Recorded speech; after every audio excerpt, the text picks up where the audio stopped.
জায়গায় জায়গায় ছবি আর জায়গায় জায়গায় ভাস্কর্য যেমন সম্মান দেয় না, জোর করে সবকিছু ভেঙে কারো নামও মোছা যায় না। হাসিনা যখন ক্ষমতায় ছিল তখন জিয়াউর রহমানের কবরস্থান নিয়ে শেখ হাসিনা যাহা কিছু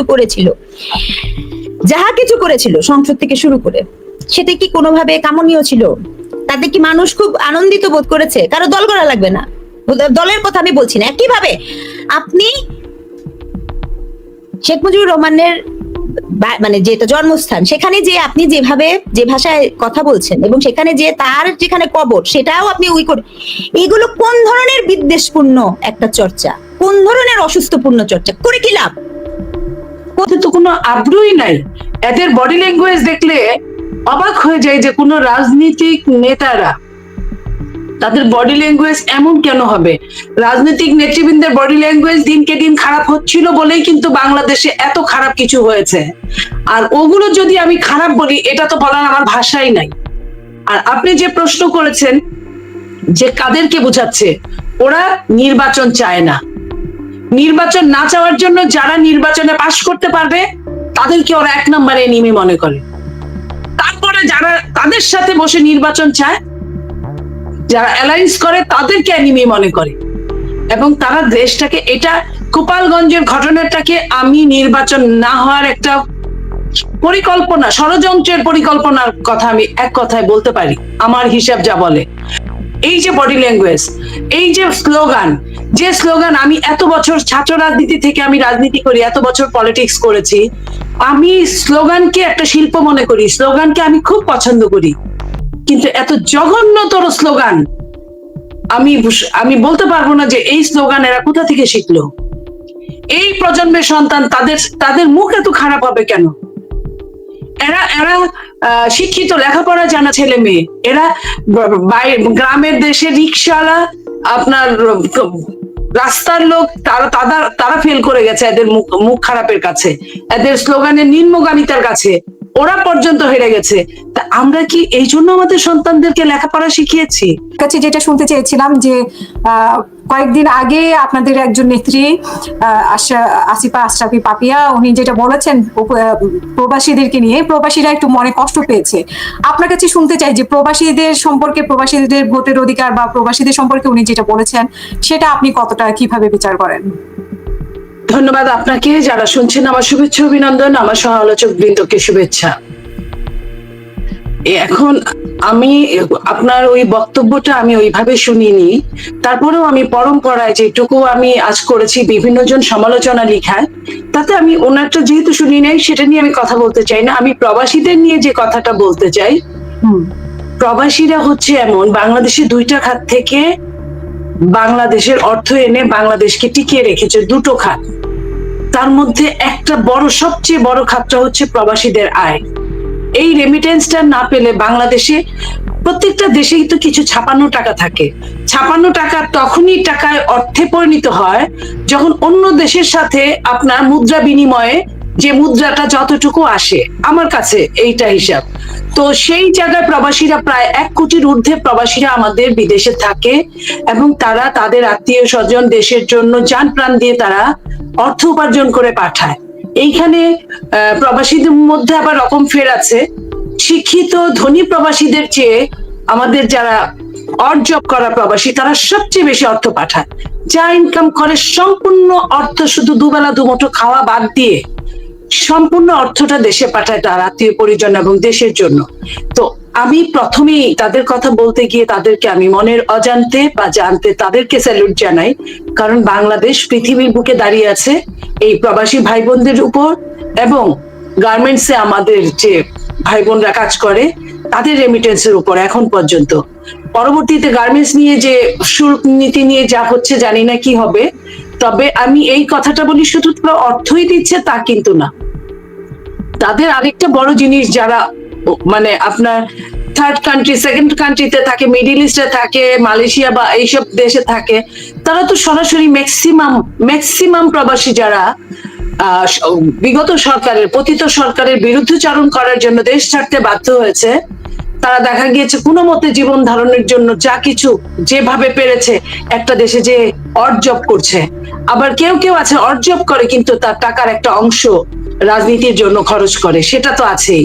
এরপরে যেটা আমি মিডল ইস্টের ওই প্রবাসীদের কথা বলতে চাই যারা এই আজকে জুলাই অভ্যুত্থানের মাস, এই জুলাই অভ্যুত্থানে যারা বাংলাদেশের খারাপ অবস্থা দেখে এত হতাহত দেখে তারা নিজেরা সবকিছু ভুলে যে, তাদের ওয়াদা ভুলে যে, শপথ ভুলে যে তারা কিন্তু মিছিল করেছিল, এই বাংলাদেশ সরকারের বিরুদ্ধে মিছিল করেছিল। কিন্তু মিডল ইস্টের সরকাররা এটাকে এক ধরনের রাষ্ট্রদ্রোহী ভেবে এবং তাদের শর্ত ভঙ্গ করার কারণে তাদেরকে কিন্তু জেলে ঢুকিয়েছিল। এবং এই দেশে যদি পতিত সরকারের যদি পালিয়ে যেতে বাধ্য না হতো তাহলে তাদেরকে কিন্তু এতদিন আমরা ফাঁসিতে দেখতাম, যারা কিনা পরবর্তীতে তারা ক্ষমা প্রার্থনা করে বাংলাদেশ সরকারের ছত্রছায়ায় ক্ষমা পেয়ে তারা দেশে চলে এসেছে এবং এখন পর্যন্ত তারা আর যেতে পারে নাই। তাদের নিয়ে অনেক রকম ডিল হচ্ছে এইসব নিয়ে। সো এই সব কিছু মিলে আর যারা উন্নত দেশে আছে, যারা শিক্ষিত, তারা তাদের শিক্ষা দিয়ে এই সরকারের গত সরকারের এগেনস্টে তারা কাজ করেছে। যারা যেভাবে থাকেন এবং তারা সেইভাবে প্রত্যেকেই হয়তোবা তারা ইনকামের জন্য, তাদের জীবন গড়ার জন্য, তাদের রাষ্ট্রে যেহেতু সবকিছু দিতে পারে না, তারা হয়তো প্রবাসে পড়ে আছে আমাদেরকে সহযোগিতা করার জন্য এবং তাদের দেহটাই পড়ে আছে। কারণ আমরা যখন বিদেশ যাই তখন বুঝি তারা আমাদেরকে খাতির যত্ন না করলে কি এমন আসে যায়, বাংলাদেশের কোন এমপি মন্ত্রীর কি হলো তাতে তাদের কি আসে যায়। তারা একটা ছবি তোলার জন্য, একবেলা খাওয়ানোর জন্য, একবেলা নিজেরা নিজেদের অড জব করে, অড ভাবে থাকে, তারা বাড়িতে নিতে পারে না, কিন্তু রেস্টুরেন্টে একবেলা ভালো খাওয়া আমাদেরকে খাওয়ানোর জন্য তাদের কি পরিমাণ না তাদের কষ্ট করতে হয়, ছুটি নিতে হয়। এই যে জিনিসগুলো, এইখানে দেশপ্রেম এত প্রকট যে বিদেশে না গেলে মানুষের মনে হয় দেশের প্রতি ভালোবাসা কতটুকু, এইটা বোধহয় আপনার বলার মতো না। এটা গেলে বোঝা যায়, যারা গিয়েছে তারাই বুঝে। অতএব সেই জায়গাটায় আমি টাচ করতে চাই ওইভাবে ওনারা আমাদেরকে যেভাবে অর্থবিত্ত ভালোবাসা দিয়ে বাঁচিয়ে রেখেছেন সেই জায়গাটায় আমি টাচ করতে চাই। তার মানে এই না যে আমি জানি না পাপি আপা কিভাবে বলেছেন, হয়তোবা পাপি আপা ওই ধরনের চিন্তা ভাবনা করে বলে নাই। আমি পাপি আপার হয়ে, পাপি আপা আমার সিনিয়র এবং আমি তাকে সম্মান করি, আমি তার হয়ে আমি প্রবাসীদের কাছে আমি দুঃখিত বলছি যে নিশ্চয়ই পাপি আপা বুঝবে এবং কারো চেয়ে কোনো অংশে কম ভালোবাসে না। আমি যতটুকু জানি তার 2-3 সন্তান সবাই কিন্তু বিদেশেই থাকে, তার ননদ দেবররা সবাই বিদেশে থাকে।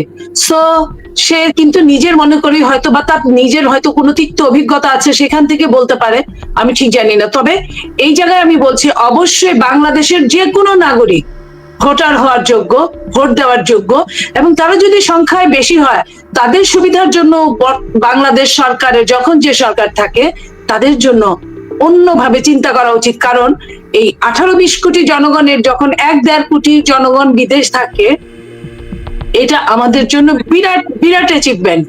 I salute them. আমি এই কথা এক কথায় বলতে পারি যে তারা আমাদের দেশের, এটা যারা মানে ওইভাবে চিন্তা না করবে তারা বুঝতে পারবে না যে তারা পাঠাচ্ছে তাদের ফ্যামিলির কাছে টাকা, ঠিক আছে, কিন্তু টাকাটা তো টাকা আসছে না, ডলার আসছে, পাউন্ড আসছে, আপনার কি রিয়েল আসছে, ইয়েন আসছে, বিভিন্ন ভাবে যে যে দেশে থাকে সেটা যখন বাংলাদেশি টাকায় ভাঙছে তারা, এবং এই টাকাটা দিয়ে বাংলাদেশ সরকার তার পছন্দ মতো জিনিস ক্রয় করতে পারছে, আমদানি করতে পারছে, এটাই হচ্ছে বৈদেশিক নীতি, এটাই হচ্ছে বিদেশ থেকে কেনার, মুক্তবাজার অর্থনীতি থেকে কেনার একটা উপায়। বাংলাদেশি টাকা দিয়ে তো কোনো দেশ দিবে না। আমি যদি আপনাকে আরেকটু বুঝাই, করোনার সময় যখন বিদেশিরা চলে গিয়েছিল, প্রবাসী যারা ছিল তাদের চাকরি চলে গিয়েছিল, ঠিকভাবে তারা অর্থ পাঠাতে পারে নাই, তখন আমাদের দেশের কতটা খারাপ অবস্থা হয়েছিল।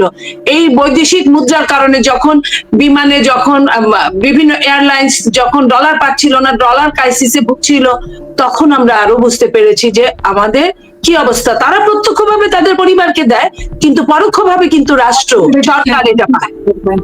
আসলে নিতে হবে। আপনি ওখানে গেছেন, আপনার ওখানে বসে আমাকে একটা কথা বলেন। আমার মনে আছে যে শেখ হাসিনা যখন ক্ষমতায় ছিল তখন জিয়া রহমানের কবরস্থান নিয়ে শেখ হাসিনা যাহা কিছু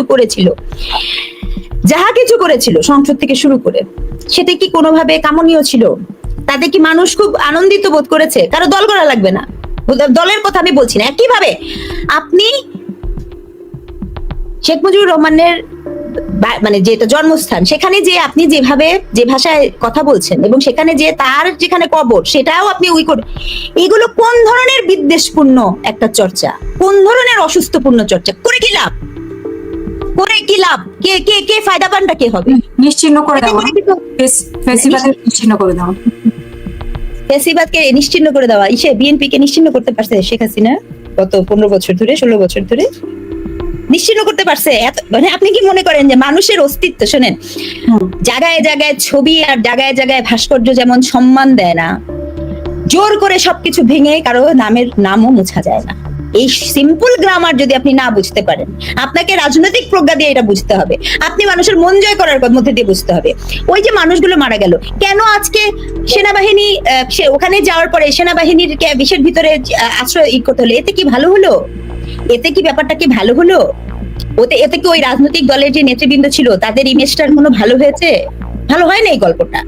এই যে একটা দূরদর্শিতা, কোনো কিছু ভেঙে ফেলা একটা যেমন স্কিল, তার থেকে হাজারটা কঠিন স্কিল হচ্ছে কোনো কিছু তৈরি করা। বাংলাদেশের সংকট হচ্ছে, বাংলাদেশে খালি মানুষ ভাঙ্গি, বাংলাদেশে মানুষ আর গড়তে পারে না। যদি করতে পারতো তাহলে আপনার 54 বছর পরে যে এসে আমরা আজকে এই জায়গায় এসে করতাম না। আমাদের কোনো রাজনৈতিক প্রজ্ঞা নাই, আমাদের রাজনৈতিক বয়ান নাই, এবং সবচেয়ে গুরুত্বপূর্ণ বিষয় দূরদর্শিতা আর নেতৃত্বের ঘাটতি একদম ভয়ঙ্কর জায়গায় এসে আমাদেরকে আজকে এখানে দাঁড় করিয়েছে। অসংখ্য ধন্যবাদ। আমি নীলুফা চৌধুরী মনি, যেটা নাহিদ ইসলাম আজকে বলেছে যে লড়াই তাদের শেষ হয় নাই, আরেকটি লড়াই হবে এবং সেটা অনেকের বিরুদ্ধে হবে। আপনার কি মনে হয়, কিসের ইঙ্গিত দিচ্ছে? এবং ওরা যে 16 জুলাইয়ের পর থেকে কিন্তু ওরা এখনো সেই কথাই বলছে, মুজিববাদকে মোর্দাবাদ করবে, মানে মুজিবনগরের চিহ্ন মুছে দিবে এবং গোপালগঞ্জে তারা আবারও যাবে, সেরকম একটা বলছে। কিন্তু লড়াইটা অনেকের সাথে হবে, সেই লড়াইটা আসলে কি লড়াই হতে পারে বলে আপনি মনে করেন? কিসের ইঙ্গিত দিচ্ছে তারা? দেখেন, তারা যে লড়াইয়ের কথা বলছে, তারা যেভাবে লড়াইয়ের কথা বলছে, পৃথিবীর ইতিহাসে কোথাও নাই যে একটা চলমান অভ্যুত্থান থাকে, চলমান বিপ্লব থাকে। বিপ্লব বা অভ্যুত্থান হয় 20 বছর পরে, 10 বছর পরে, 25 বছর পরে, 50 বছর পরে। এরপরে একবার থেমে গেলে আবার যে ওইভাবে যে তারা করতে পারবে, এবং তারা বিবেক নিয়ে কথা বলতে পারতো যদি নিজেরা স্বচ্ছ হতো। যে জায়গায় শেখ হাসিনা 15.5 বছরে যা করেছে, শেখ হাসিনার ড্রাইভারের কথা, পিয়নের কথা বলছে 400 কোটি টাকার মালিক, আর সেইখানে 7 মাসের জায়গায় একজন উপদেষ্টা এপিএস এর সেটাও 350-400 কোটি টাকার মালিক। এই যে জায়গাটা দেখেন কত কম সময়টায়। তো তারা কিভাবে বলে, যখন আপনার কি বলে আইফোন নিয়ে কথা হয়, আমরা শুনি বড় বড় নেতারা কোথায় আইফোন দিয়ে যাবে, একজন নারীর কাছ থেকে যখন 48 লক্ষ টাকা নেওয়া হয়, বা আপনার বসুন্ধরা নিয়ে যে কথাগুলো হচ্ছে, অফিস নিয়ে যে কথাগুলো হচ্ছে, আপনার কি বলে ইফতার খাওয়া নিয়ে যে খাদ্য মানুষকে দাওয়াত করেছে, 5 স্টার হোটেলে যেভাবে খাওয়ালো, আমি তো আওয়ামী লীগ বা ওই টাইপের বা বিএনপির কথা যখন বলে, তখন এরা তো অনেক বছরের পুরোনো সংগঠন, তারপরেও তো তারা রাগঢাক করে। এদের মধ্যে তো কোনো আগ্রহই নাই। এদের বডি ল্যাঙ্গুয়েজ দেখলে অবাক হয়ে যায় যে কোনো রাজনৈতিক নেতারা, তাদের বডি ল্যাঙ্গুয়েজ এমন কেন হবে? রাজনৈতিক নেতৃবৃন্দের বডি ল্যাঙ্গুয়েজ দিনকে দিন খারাপ হচ্ছিল বলেই কিন্তু বাংলাদেশে এত খারাপ কিছু হয়েছে। আর ওগুলো যদি আমি খারাপ বলি, এটা তো বলার আমার ভাষাই নাই। এই জন্য কি ওদের কাছে আমরা, একজন সন্তান মাঠে নেমেছে তো 2 জন বাবা মার সাথে নেমেছে। এমনি কি এই আন্দোলন সাকসেস হয়েছে? রাজনৈতিক নেতারা তো ছিলই, রাজনৈতিক দল তো মাঠে 15 বছর, 16 বছর, 18 বছর যাবত আছে। তারপরেও ওদের ভালোর জন্য প্রত্যেকটা বাবা মা দাঁড়িয়ে থেকেছে এই স্লোগান শুনবে বলে। আমি যদি বলি কাউকে যে তুমি আনসিভিলাইজড, বাংলায় অসভ্য, আমি যদি তোমাকে বর্বর বলি, অসভ্য বলি, সমস্ত সভ্যতার বাইরে, এটার চেয়ে খারাপ গালি আর পৃথিবীতে কিছু হতে পারে না। আপনাকে তারপরে আপনি এই যে আমি যে এত বড় খারাপ গালিটার কথা বলছি, এই গালি ওদের স্লোগানের কাছে কিছুই না।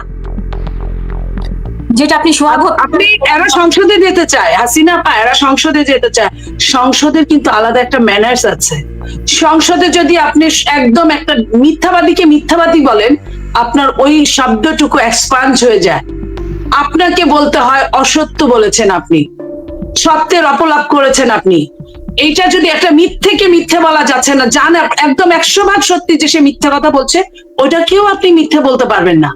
আপনাকে ঘুরায় পেঁচিয়ে অসত্য বলতে হবে। আর এই ছেলেমেয়েরা, এই প্রজন্মের ছেলেমেয়েরা, এরা কি শিখাবে তার পরের প্রজন্মকে? আমার হিসাব মিলে না এটা।